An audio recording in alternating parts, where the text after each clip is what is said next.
The mental battle of motocross is often left unspoken. To become one of the top guys such as Eli Tomac or Ken Roczen, it takes much more than just skill and talent. It takes an insurmountable drive and an iron will to win. Are American motocross athletes the toughest in the world, you ask? My suggestion is to stick around and find out. Some of the points I will be discussing in this speech is first, how physically demanding it is. Secondly, it will be how mentally and emotionally stable the riders of this caliber must be. Third will be rising to the top. In order to start my first point, I would like to establish that I am focusing only on American pro motocross and not the MXGPs. Motocross is one of, if not the toughest sports in the world. You have to have the focus of a world-class chess player as well as the endurance of a marathon runner. Motocross is an amazing sport, and the reason why is because there's never a dull moment. There's always riders battling and fighting for track position. It's even better when they're all pushing over their limit. A motocross race consists of 2 motos averaged together, and each moto takes about 30 minutes plus 2 laps.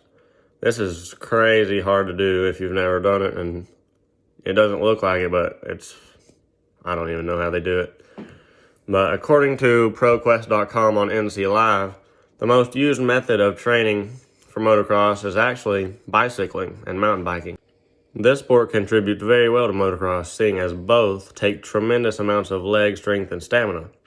You may wonder, how does motocross take leg strength? Well, in order to grip the bike and not get arm pumped, you must use your legs, as well as when you hit jumps, you're going to want to land and like go into a squat, sort of, like bend your legs so you don't, hurt your leg or something. It's used as an extra set of suspension in some cases. According to VitalMX.com, riders such as Ken Roczen spend millions of dollars on their training every year. Not only physically training, but they also have trainers mentally and emotionally. This sport, the riders ride and practice and train about all year round and barely get any break like other professional sports. They must be emotionally ready and stable, and they just can't have any distractions. They got to be prepared at all times. In this sport, it is very easy to get burnt out and frustrated. They don't have much time to spend with their families due to the grueling schedule that they face each and every year. They're always training and practicing, and they just don't have time. So it takes a toll on anyone. It would. It's also difficult for them emotionally and mentally because of how competitive this sport is. One weekend you can win, and then the next you might struggle to be in the top 10. This sport is full of ups and downs, and riders have to be prepared. If you aren't 110% focused while racing and riding on the track, you will crash. Sometimes they're going through ruts 1.5 feet or more deep, dragging their pegs and just getting thrown off balance. And if you're not focused enough to make those minor adjustments, you're going to go down and you're going to either get hurt or just break the bike or something, and you're not going to be able to finish the race. My last point is rising to the top. In order to rise to the top, you must have all the things previously mentioned plus that X factor. You cannot be scared of anything. You have to go in fully focused and fully prepared for whatever outcome is going to come. According to RedBull.com, it takes much more than just talent. It takes the toughest and most focused rider to win a championship. Sometimes it isn't even the guy with the most talent, but the guy with the most determination. Back in 2017, Ken Roczen had a horrific crash, destroying his left arm. Most people thought he would never ride or race again, but he proved all of them wrong. In 2018, he came back.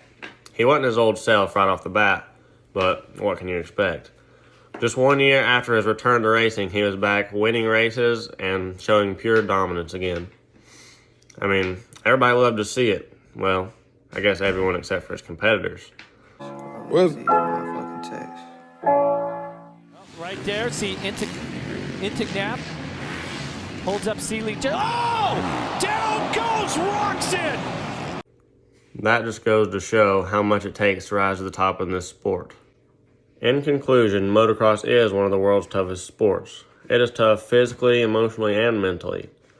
Not only do you have to spend countless hours working out and spend millions of dollars to get the right training equipment and everything like that, you also have to be completely devoted and focused and want it.